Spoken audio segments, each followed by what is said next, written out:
think that song was it. It's the Alright, director. Princess Bride from, what is it, 87? I believe so, yes. Yes, this is when Rob Reiner could actually make good movies. He's made really good movies since, like, The Bucket List. I know a lot of people who like that film. And that confuses the crap out of me why people like that movie, but whatever, to each their own. I mean, you can talk to us about any movie you want. I might not agree with you, obviously, but... Alright, without further ado, Princess Bride here, ladies and gentlemen. Yeah, this is like that film where it's just like a fairy tale put on screen. Like, it's just...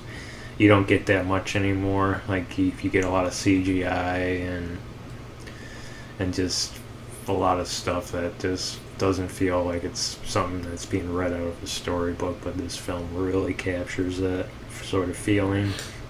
I mean, you got Gary Elwes, or whatever the fuck you say his name, when he was actually like in a lot of good movies. And yeah, Sean Penn's wife before she became, well, I guess she's his ex-wife now, so. But what's her name? Robin Wright, I believe. Yep. And you got Andre the Giant playing the Giant, which he was really good in this film, even though sometimes you can't really understand what he says. All right, Andre. Do you have a peanut? And it's like, what the fuck? And yeah, inconceivable. Yeah, you of course got Chris Sarandon, a very underrated actor in my opinion. Christopher Guest, of course, is the six-fingered man. And Wallace Shawn is a little fucking part in there where I switched glasses on you and stuff like that. But yeah, you also have Peter Falk in here, and Peter Falk, Billy Crystal, like so many, just such a great cast. And yeah, just like I said, everything in this film is pretty much practical effects, which is what every film should strive to be these days, instead of always just going, we'll just use CGI. Exactly. It's simpler. It's so fucking annoying nowadays. Put effort into your films, people. Basically, two commoner people fall in love, and then the one guy goes away, and she gets news that he's dead, so then she winds up with the king, or whatever he is, prince. I think it's the prince. The prince, played by Chris Sarandon, and yeah, it's just a love story. Very fucking entertaining love story. Yeah, definitely a timeless classic. Mm-hmm. And obviously, this must be MGM night here, because let's see, we so far have pulled, I think, 3 MGM films. Yeah, they were. And you know what's great is MGM logo stamped on the front. MGM logo stamped on the front. No one wants to let you know that they have this.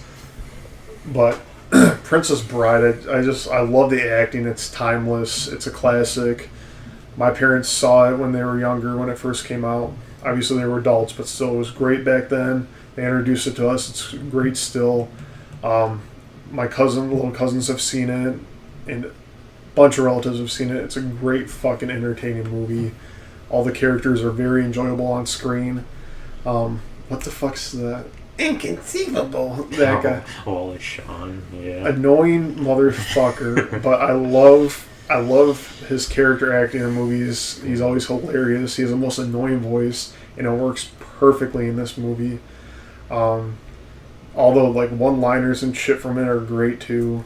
The directing from Rob Reiner is actually really, really good. And this is, like Kyle said, back in the day when Rob Reiner actually could direct.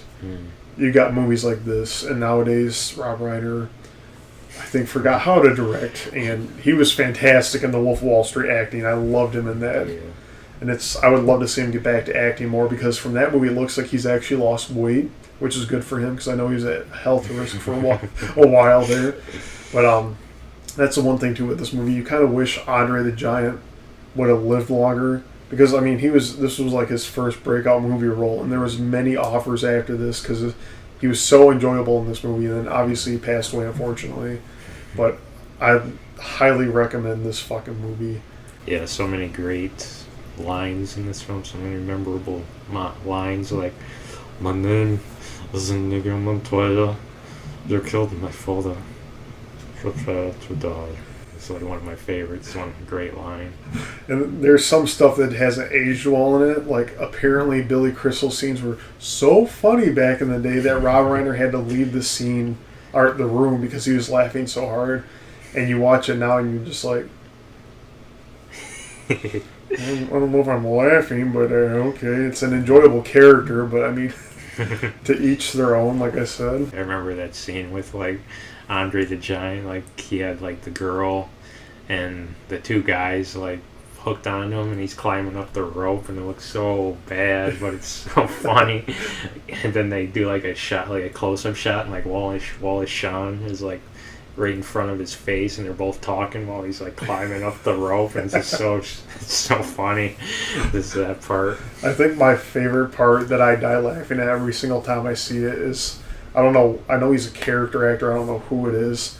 It's a guy he has a white face, like the powdered face and like the bowl cut hair, and he's about to torture Carrie Elways. And it's like, you're about to, you're actually about to die. And his voice is like super deep, and he like corrects it, and then you think at first he's like one of the Igor like type characters. It's so good. I don't see it on TV much anymore. Just no, AMC I think once a year does like can't get enough of, and I think they have stopped that, which pisses me off because most of the time they would actually pick decent movies, and I think this year they were changing their whole programming shit. So I haven't seen any so far, and it's already July. Any like can't get enough of Shawshank or can't get enough of Forrest Gump, and they used to do can't get enough of Princess Bride. They don't do that shit anymore. Fuck you, AMC. Your shows are great, don't get me wrong, but man, I wish they still play that type of shit on AMC for sure. Yeah. The music I can talk about. I do love the theme song in this film. It's kind of like it's really cool. I wish I could. Badass. Yeah, I wish I could find this if it's even on vinyl. And I know if you would get the newer DVD version of this, it shows them like kissing on the like front cover, and then it says Princess Bride, and if you flip it over, it's the same like reflection of them with the water kissing it. It says it upside down too, which is pretty badass. I haven't seen that on a DVD cover. Obviously, you got your for the case. It's a decent case. Once again, it's the same flip thing that MGM, like we said, had a heyday with that. The cool thing is, nice little description there about some of the character development and the actors and shit. Costumes. It tells you like a little breakdown of the cast there, which is nice. And you got your DVD selection thing. And the cool thing that they actually do with this, like we were talking about, there's widescreen and there's standard. In the red box, you can see how shitty standard is. I love widescreen. Look how much more the picture shows up. Always watch the movie in widescreen. Don't fuck it up and do other shit. But gosh, the cool thing is special features, collectible. Oh my gosh, collectible. Here we go. Excuse me, booklet. Which, let's open this up again. Here, that's the smallest fucking book I've ever seen. It's not a feature. Yeah, and then guess what the other special feature is that you get with this MGM movie? The original theatrical trailer. But all in all, this movie is very fun to watch, very enjoyable. Probably one of the more cooler, besides Lord of the Rings type movies, fantasy movies. It stands on its own. It's timeless. Everything is still great about it. How many embraces would you give The Princess Bride? I'd probably give it like an 8.5 embraces. I don't exactly think it's the greatest film, but it's definitely great. I would have to agree with you on the greatness and everything about it. It's not perfect. I'll give it a solid 8 embraces out of 10. There's other movies that I think are higher rated, but I mean this, obviously, like we said, broken record, timeless classic.